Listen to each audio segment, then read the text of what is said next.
Bem-vindo a mais uma parte do exercício de escrita criativa onde eu estou trabalhando a origem do nosso vilão Urus. Para saber como essa história começou, o link está aqui embaixo na descrição. Terceiro episódio da saga de Urus, e hoje o foco é a incursão dele pela caverna atrás do tal Deus, né? Eu não sei se ficou claro na parte 1 e 2 a questão que motiva essa missão do Urus, né? É que se a gente estivesse trabalhando a jornada de um herói convencional, ele estaria indo atrás de uma entidade poderosa para buscar a salvação contra algo que estaria ameaçando o povo, né? Então alguma coisa que estaria atacando ou oprimindo o povo, e esse herói iria em uma missão para conseguir uma orientação, uma arma secreta, algum trunfo para poder enfrentar essa ameaça. Mas como aqui a gente está falando da origem de um vilão, então o pensamento aí, tanto do líder quanto dele, que são pensamentos que se alinham, né, é de que eles precisam conquistar os outros povos que na visão do líder e na visão do Urus estão vivendo da maneira errada. Então o líder dessa tribo busca uma soberania sobre os outros povos, e ele acha que esse Deus poderia lhe dar um segredo, lhe dar alguma coisa, alguma vantagem para poder finalmente conquistar, né, os seus inimigos, né, que estão vivendo errado, segundo a sua ótica. Então todas as tribos estariam vivendo sob o comando dele, né? Eu vou tirar um tempo mais para frente para poder voltar e trabalhar um pouquinho melhor certas descrições, a descrição do líder, do lugar, porque como a gente está escrevendo a história e conforme a gente vai pensando nela, muito detalhe ficou por fazer, né? Então vale a pena voltar um pouquinho para dar uma complementada. Eu sei que os pormenores a gente vai trabalhar no segundo tratamento, mas até mesmo para ajudar a gente a desenvolver daí para frente, né? Então voltando lá para pegar de onde a gente parou, o Urus tinha acabado de entrar na caverna, né, e deixou os guardas para trás, e eu agora olhando isso eu já percebo que ele não ganhou nada para lidar com a escuridão, porque ele está entrando numa caverna e eu não dei uma tocha, dei uma fonte de luz para ele. Então ao invés de voltar e corrigir isso, eu vou trabalhar esse fator para gerar alguma outra particularidade. Então ali dentro vai ter alguma planta, alguma vegetação que brilha, né, que dá aquele brilho, uma fosforescência, né? E ele vai acabar utilizando isso para poder enxergar aqui e ali, porque a ideia aí é que esse encontro com Deus seja numa penumbra, para poder ficar a dúvida se é real ou não, né? Mas ele precisa enxergar alguma coisa. Então agora a gente vai trabalhar um pouquinho essa questão da luminosidade da caverna e vamos ver o que ele encontra por aí. A ideia já ir fazendo ele mostrar as características dele de vilão. Então alguma coisa que já mostra uma impulsividade, um radicalismo, né? Então vamos ver em pequenas atitudes a gente já ir mostrando o Urus e justificando por que depois ele vai tomar as atitudes que vai tomar, né? Então vamos seguir a partir daí.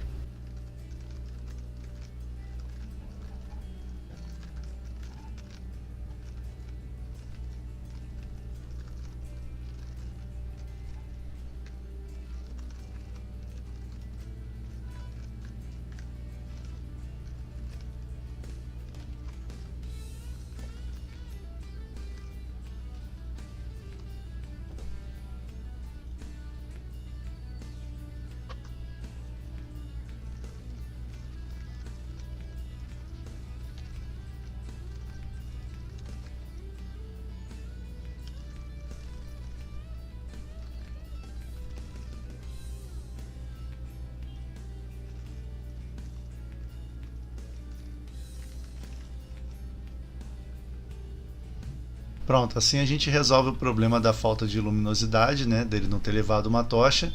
Então continuei assim. Conforme prosseguia pelo estreito corredor irregular, sentia-se um idiota por não ter pedido aos guardas uma tocha ou qualquer outra fonte de luz. Mais adiante, percebeu os galhos magros e raízes pontiagudas que brotavam do chão aqui e ali, e desprendiam uma luminosidade pálida, lembrando o comportamento de certas plantas comuns no pântano onde ele brincava na infância. Esse período ficou gigantesco, eu vou dar uma editada nisso mais adiante. Assim, era possível ver que o corredor gradualmente se alargava, na medida em que seguia em direção ao coração da montanha. Vai ser toda uma questão de explorar uma dungeon mesmo, mas não pode ser muito extenso, né? É claro que isso aí é o recheio da história, mas eu não quero dar uma barriga muito grande nesse ponto e fazê-lo enfrentar 1000 coisas até chegar no Deus, né? Vão ter alguns obstáculos pelo caminho, mas nada muito dramático, porque aí o que interessa mesmo é o encontro final, né?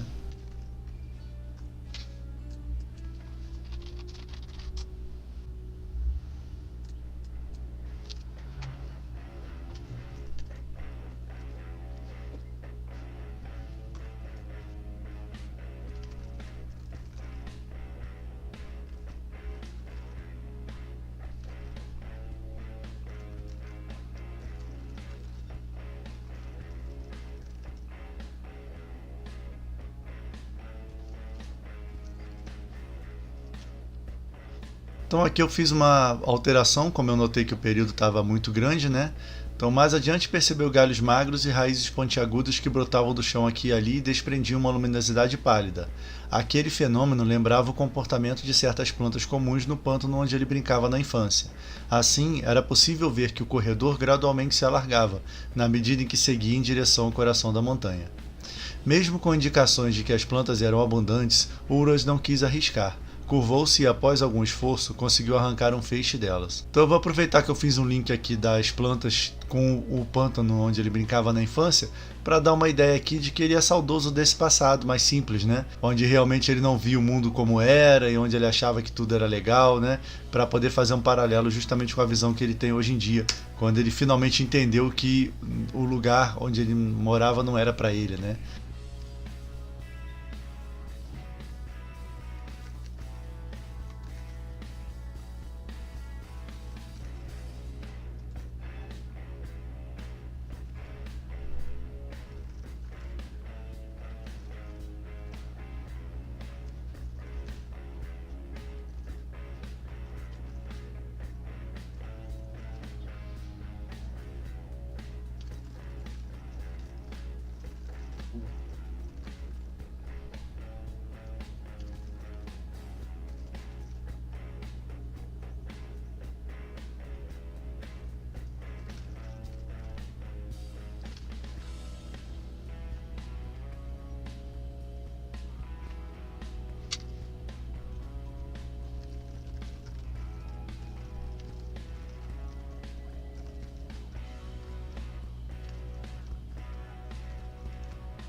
Então ali sorriu, aproximando do rosto as raízes e galhos que pulsavam lento e misteriosamente, tingindo seus dedos de branco.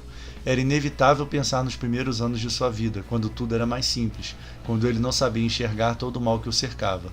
E aí agora eu estou fazendo uma ligação com essa figura, né, da luz e das trevas.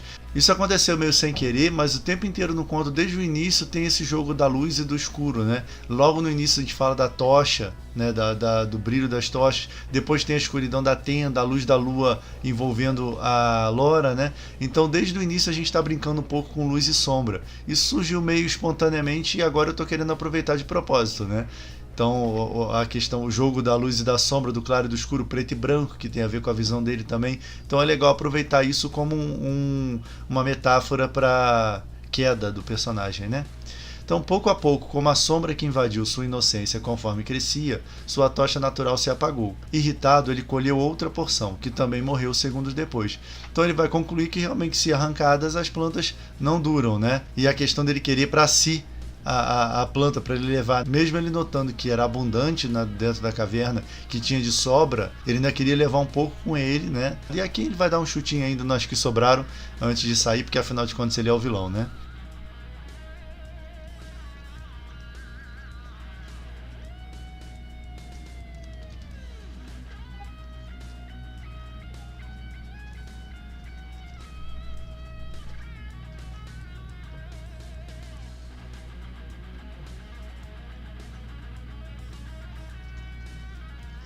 Então aqui concluiu que, se arrancadas, não serviam para nada. Plantas idiotas, grunhiu, arrastando com violência um dos pés, matando mais algumas antes de seguir em frente. Então eu pensei aqui em uma escalada, né? Vão ter 3 eventos. Esse primeiro, que é um evento pequeno, significante. Agora a gente vai ter um evento médio, onde ele se depara com um desafio, mas nada de vida ou morte. E depois o encontro propriamente com o Deus, né?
Então, seguindo a trajetória do Uras pela montanha, eu aproveitei a questão da falta de visibilidade, esse jogo com as plantas, né, em pontos luminosos aqui e ali, para adicionar mais uma condição, que seria uma bruma, uma névoa, né? E isso também poderia ser a causa do veneno, poderia dar alguma alucinação, né? E trazer alguma dúvida também a respeito do que ele estava vendo ali na caverna, se é real ou não, né? Então a gente vai brincar agora com uma fumaça, uma bruma misteriosa e ver se ele vai chegar à origem dela, né?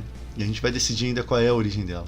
Então a gente parou ali no Plantas Idiotas, grunhiu arrastando com violência um dos pés, matando mais algumas antes de seguir em frente. Aí, continuando, uma bruma úmida passou a rastejar vagarosamente por entre seus pés.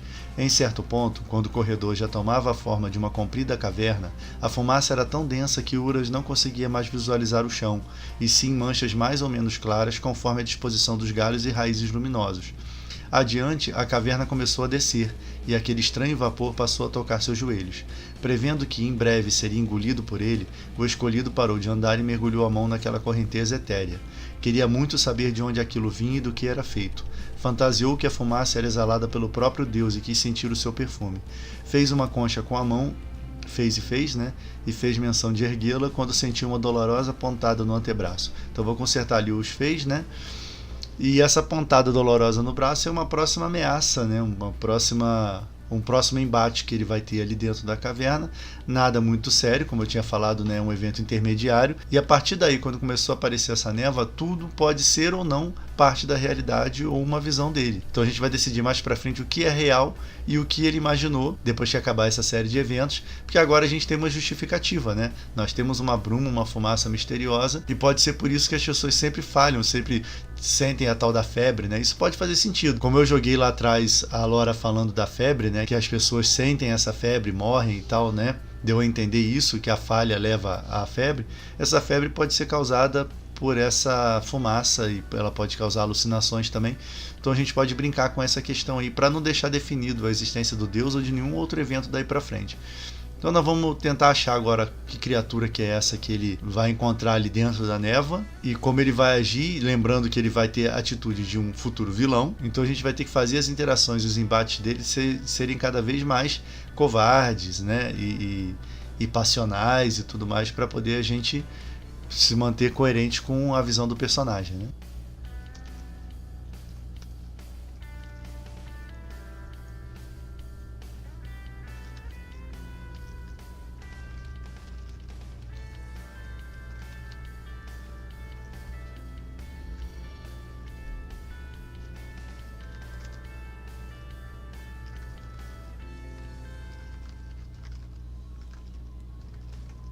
Aqui eu estou inventando essa criatura que o atacou, né? Eu não sei o nome dela ainda, então eu botei a, depois eu vou decidir. Mas eu sei que é um tipo vulgar e asqueroso de roedor, odiado por fazendeiros por conta de suas incursões noturnas para se banquetearem do gado indefeso.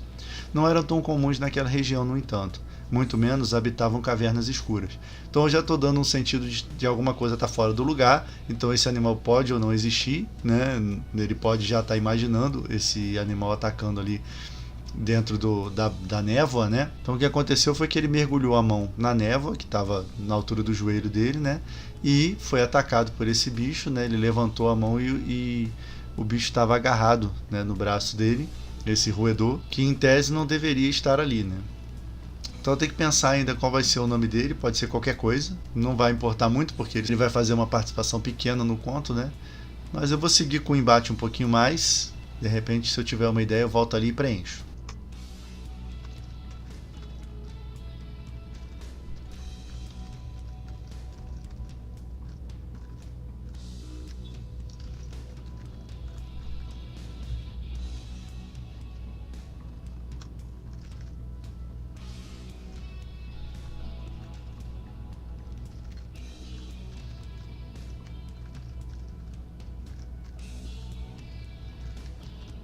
Então, seguindo, não eram tão comuns naquela região, no entanto. Muito menos habitavam cavernas escuras. Mas aquele estava lá, os dentes cravados na pele de Uras, as garras finas e curvas como anzóis enroladas em seu pulso. Vencendo o reflexo de tentar repelir o atacante, Uras agarrou sua barriga escorregadia e desferiu um soco na parede, usando o dorso da criatura como amortecedor. Então, né, o óbvio seria ele tentar tirar a criatura de cima dele, mas como a gente quer reações inesperadas, né, e o contrário do que se espera do herói comum, né, ele simplesmente agarrou o animal e bateu com ele na parede para poder atacá-lo de maneira até covarde, né? Vamos seguir, eu ainda não tenho um nome para ele. Eu acho que eu não vou botar nome não. Eu acho que vai ser assim. Era um tipo vulgar e asqueroso de roedor. Pronto. Não precisa ter nome. Não vai ter tanta relevância assim pro resto da história, né? Então seguindo.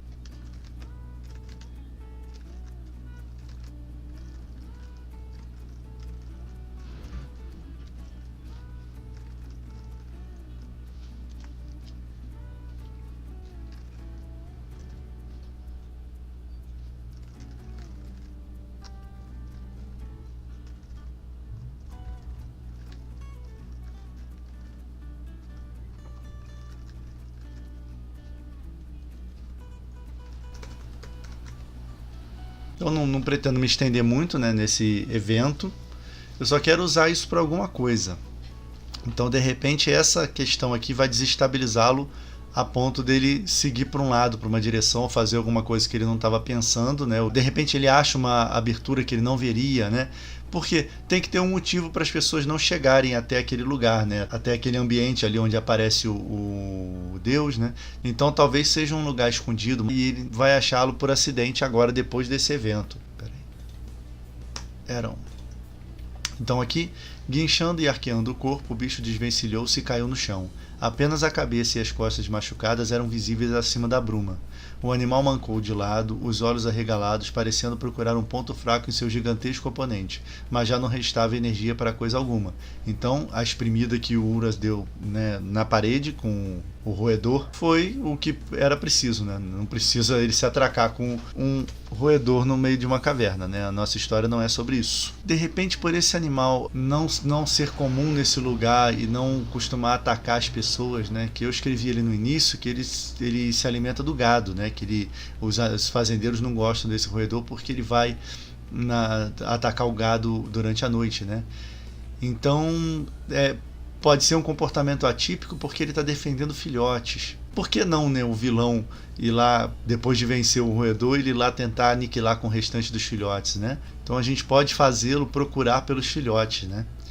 Pode ser que ele pense que esse tipo de animal não teria esse comportamento se não estivesse defendendo a cria, e ele, como tem aquela mentalidade de o que é ruim tem que morrer, né? E o bicho atacou ele, então se fosse a história de um herói, era a hora dele ganhar um mascote, né?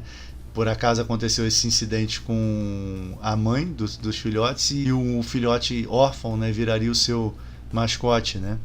Mas nós estamos falando de um vilão, então o primeiro impulso dele vai ser destruir lá o lugarzinho onde está o filhote ou os filhotes, né? De repente, nessa tentativa dele lá destruir a cria do roedor, é quando ele acha a passagem e chega nessa câmara gigante onde vai acontecer o que a gente precisa que aconteça. Então vamos lá.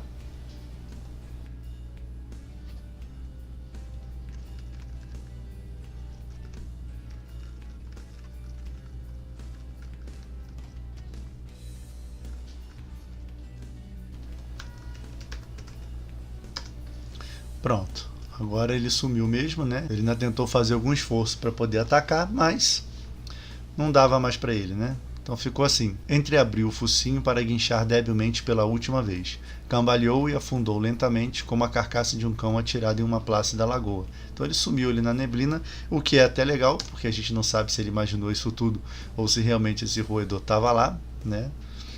Isso seria até uma questão interessante como prova da sua incursão ali ou não, essa questão do ferimento, né? Ele está com ferimento no antebraço. E essa questão do ferimento a gente tem que ver agora, né?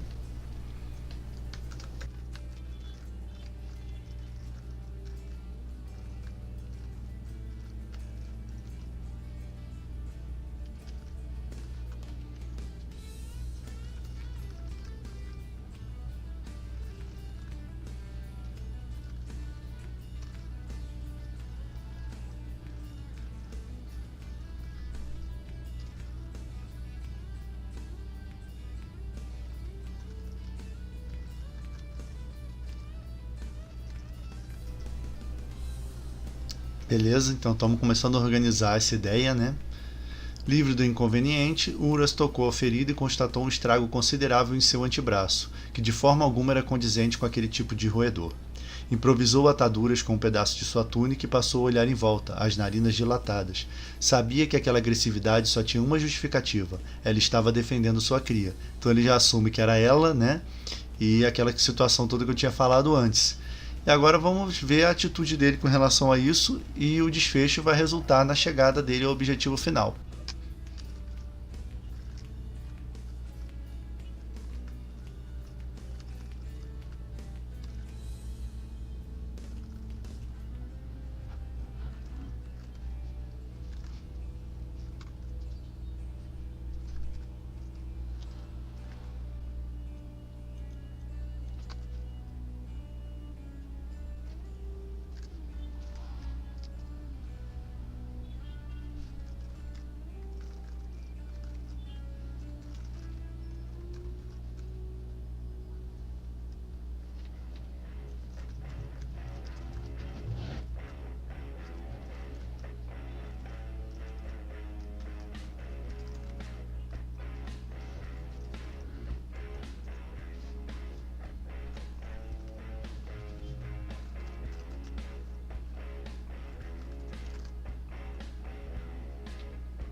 Briguei aqui um pouquinho com a ordem desse parágrafo aqui.